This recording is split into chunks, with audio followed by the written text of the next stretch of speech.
지금 이제 조심스럽게 말씀을 해주셨는데 제가 그 위치를 월피동에 지금 살고 계시는 이 네. 다세대 주택을 한번 찾아봤고요. 얘는 그러면 2018년에 매수하셨다고 들었어요.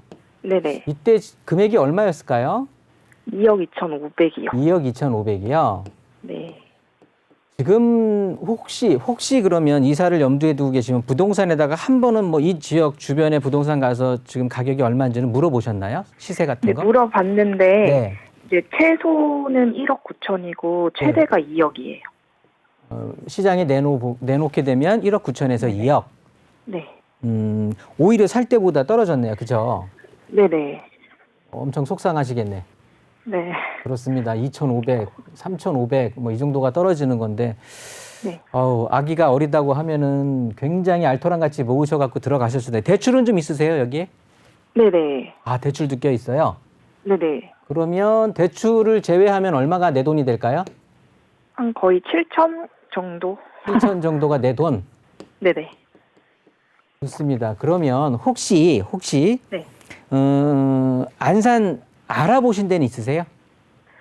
알아봤는데 네. 저번에 제가 부동산을 갔었을 때 선부동에 네네. 이편한 세상이 그때 5억 4천에 나와서 그거를 추천을 하시더라고요. 네. 네, 2층을 추천을 하시는데 아파트 저층이면 네. 좀 별로이지 않을까 생각해서. 네. 기존 아파트를 그러니까 추천을 받으신 거네요. 네네. 네, 좋습니다. 그리고 지금 안산 지역에 2억 2,500 정도를 주고 2018년에 사셨으면 네네. 요거는 방이 3개일 것 같은데 맞나요?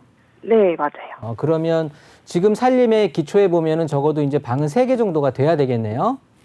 네. 또 투룸 같은 데로 방 2개짜리로 갈 수는 없는 거잖아요. 그죠? 아, 뭐 잠깐만 살아도 투룸은 상관은 없을 것 같아요. 잠깐 살 곳을 지금 선택하시면 안 될 것 같아요. 아, 그래요? 이제 아기도 생겼고 하니까 네네. 이제는 막 그 외부 환경에 너무 휘둘리면서 이사 다니려고 하지 마시고 네. 어느 한 곳을 보면 이제 물론 아이 그 취약 전까지는 한 번에 더 기회가 있을 것 같긴 한데 네네. 요즘은 뭐 어린이집부터 아니면은 더 좀 과장하면은 그 뭐죠? 산후조리원 때부터 동기들이 생긴다고 하니까 네네. 그러니까 또 왕따 이런 것도 조심해야 되잖아요. 네. 그렇다고 보면 이제는 조금 한 자리에 잡고서 오래 가는 게 좋을 것 같기도 하고 네. 그리고 안산에서 지금 뭐 널뛰기 하듯이 지금 시점에서 안산이라는 지역은 막 왔다 갔다 하게 되면 오히려 손해일 것 같아요. 아, 그러니까 한 군데 정하게 되면 조금은 장기적 플랜으로 가셔야 되거든요. 네네. 그래서 한번 그런 상황으로 염두에 둘 때 네. 이제 한번 볼게요. 네. 그러면 여기는 이제 어차피 거주하고 계시는 거고 내가 알아볼 집도 거주 목적으로 하시는 거고 네. 2018년도에 안산으로 처음 들어오신 거예요? 네네. 아, 그러세요? 그러면 이 안산이라는 도시에 대해서 아직 확실하게 내가 알고 계시지는 못할 것 같아요. 그렇죠? 네네. 그러다 보니까 이제 여기저기 부동산 가갖고 대충 이제 귀너머 얘기로 한번 들어보신 것 같은데요. 네네. 일단 안산이라는 지역의 특색을 좀 아셔야 될 것 같아요. 네. 안산 지역이 이 주택 가격이 그렇게 높지를 못했었거든요. 네네. 그런데 이제 공교롭게도 2018년 이사 오셨었는데 요때까지 뭐 그렇게 높지 않았었어요. 그런데 최근 들어서 많이 올라간 거거든요. 네네. 그러다 보니까 그러니까 조금은 바꿔서 말하면 아예 2018년에 터를 잡을 때 그냥 이 돈이었으면 아파트 잡을 수 있었잖아요. 네. 그렇게 하시지 그랬어요. 왜? 아, 그때 저희가 처음에는 이렇게 부동산에 대한 개념이 없어가지고 네. 저희가 물어봤는데 이제 네. 처음에 전세부터 쭉쭉쭉 내려오다 월피동까지 오게 됐거든요. 아, 네. 음. 좋습니다. 뭐 지금부터 알아가도 충분히 괜찮고요. 얼마든지 내 집 마련하고 부자 되실 수 있으니까 전화 잘 주셨어요. 네. 일단 안산이라는 곳은 지역 특성상 안산이 가지고 있는 가장 큰 약점은 네.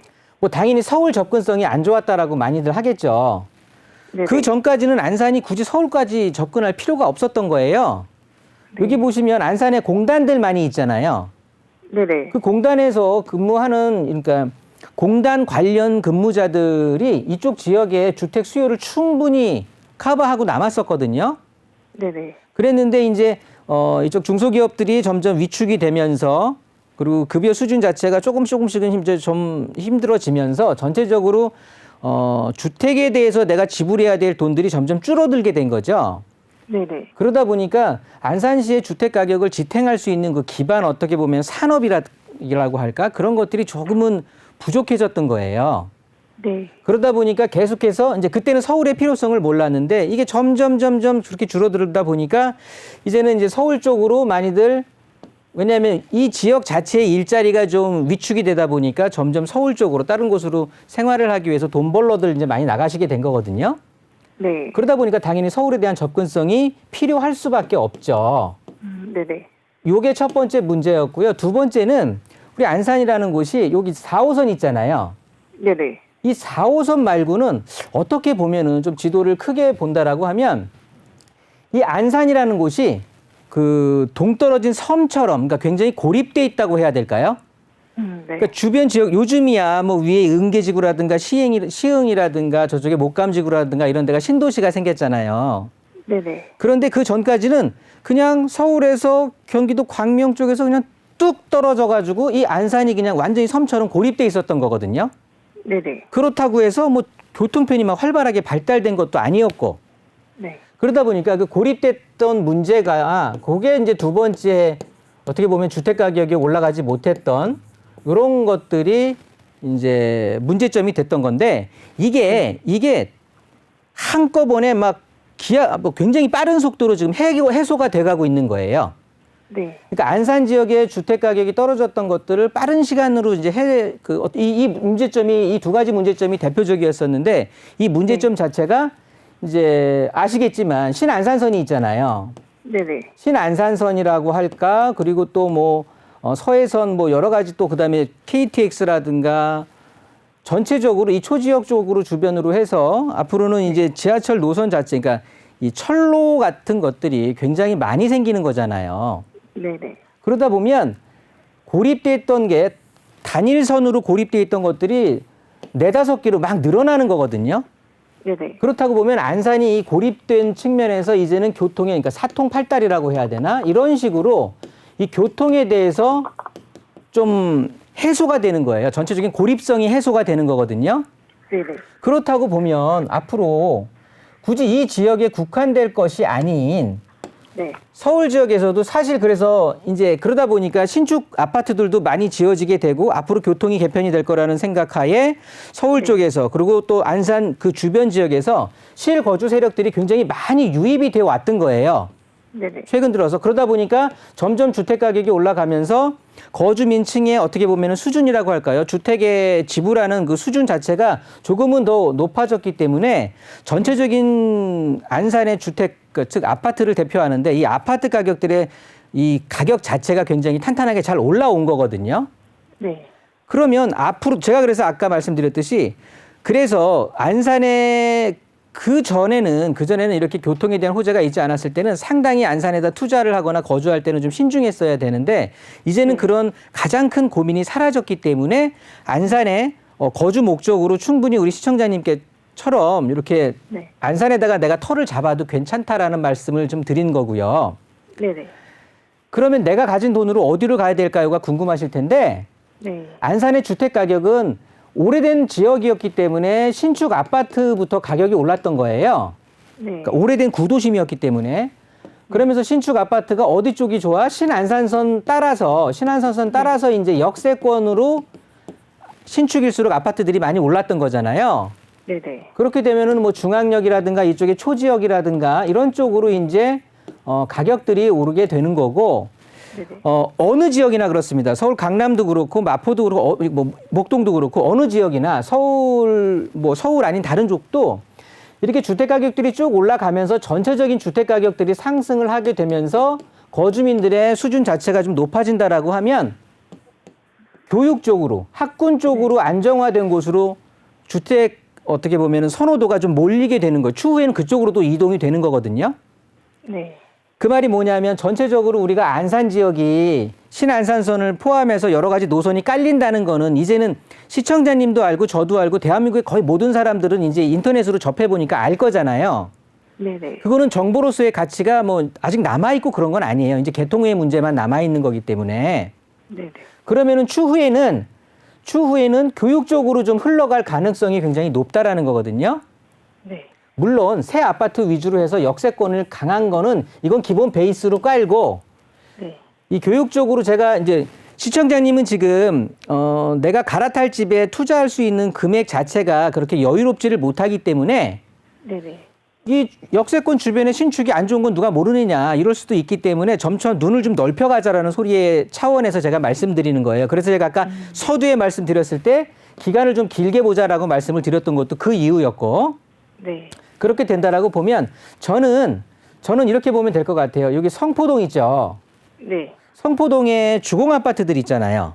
네. 그러니까 안산에서 낮은 가격의 주택을 좀 거주나 투자 목적으로 선택할 것들은 네. 주공 아파트 시리즈가 될 것 같아요.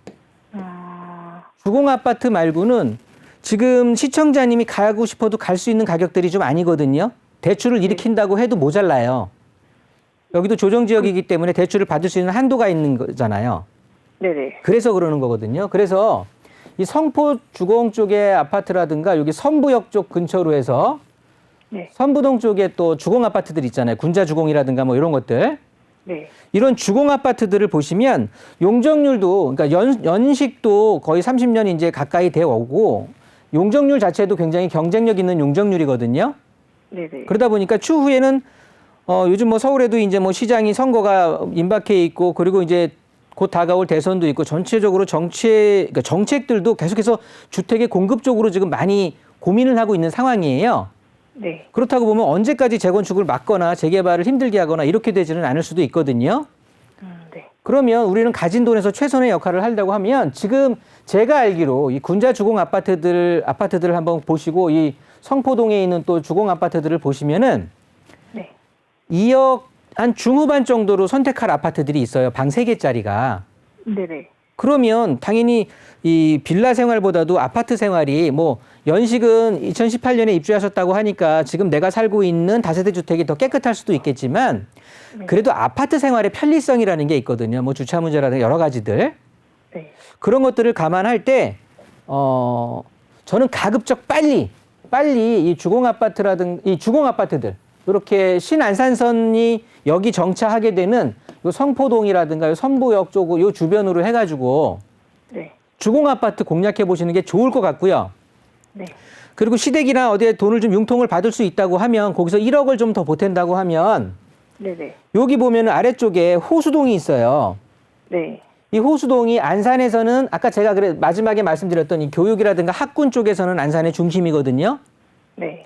그렇다고 보면 이 초지역 쪽의 교통이 개선되고 중앙역 쪽의 힐스테이트라든가 이런 아파트들이 쭉쭉쭉쭉 가격이 올라가고 난다고 하면 당연히 호수동도 그 아파트 못지않게 가격이 쫓아갈 거예요. 어차피 여기에도 신안산선이 쓸 거니까요. 네네. 그러면 여기에 가시게 되면 여기에 제가 아파트 이름이 갑자기 생각이 안 나는데 그 호수동에 있는 학원가 바로 위쪽에 보면 학원가의 접근성도 좋고 거기 아마 3억 중후반대의 아파트가 또 있을 거거든요. 네. 그런 쪽의 아파트를 하셔도 아이 키우기도 좋고 여러 가지 괜찮을 것 같아요. 그러면 저기 선부동이나 네. 그 성포동 쪽은 네. 그 만약에 그게 재개발이 된다 하면 재건축. 재건축이 된다 하면 그게 기간은 어느 정도를 봐야 되는 기간은 거예요? 장담할 수는 없고요. 사실은 거주하고 계시는 분들, 즉 나중에 조합원으로 바뀌니까 조합원이 그러니까 예정 조합원들의 어떤 마음가짐인데요. 네. 당연히 지금 안산의 신축 아파트들의 가격이 무섭게 올랐잖아요. 네네. 그리고 사실은 이런 주공 아파트에 손바뀜이 많이 일어났거든요. 최근 1, 2년 사이에. 네네. 그 말을 바꿔 말하면 이젠 재건축이 좀 됐으면 하는 투자 쪽의 그 목적을 갖고 있는 분들로 많이 손바뀜이 됐다라는 거예요. 그러면은 꼭 재건축이 진행이 돼 갖고 나중에 입주까지 보시는 게 아니라 네. 안전진단 통과해서 지정이 돼서 그다음 계속해서 뭐 추진이나 여러 가지 단계를 쭉쭉쭉쭉 봐봐 갈 거잖아요. 네네. 그러면 그렇게 단계별로 가격은 상승을 할 거거든요. 네네. 그럴 때 또 그냥 기존 아파트로 조금 중견 아파트 쪽 한 20년 요 정도 된 아파트로 오히려 내가 이제 또 살기 편한 곳으로 갈 수도 있는 거예요. 지금은 내가 2억 초중반에 저스트 된 돈으로 아파트를 찾아가려고 하는 거기 때문에. 네. 너무 그러면 네네네. 빨리 현대하이츠 B를 팔고 네. 빨리 다른 데로 이사 가는 게 제일 좋은 방법인 거죠. 그렇죠. 더 기다려도 안산에 있는 빌라가 올라가기는 힘들어요. 아, 네, 알겠습니다. 오늘 전화 너무 잘 주신 거고요. 가급적 매도하시고 네네. 그리고 또 이 방송 보면 주공 아파트들이 조금씩 더 올라갈 수 있거든요. 그러니까 빨리 좀 저는 좀 빨리 액션을 취했으면 좋겠어요. 네, 감사합니다. 네, 정리하겠습니다.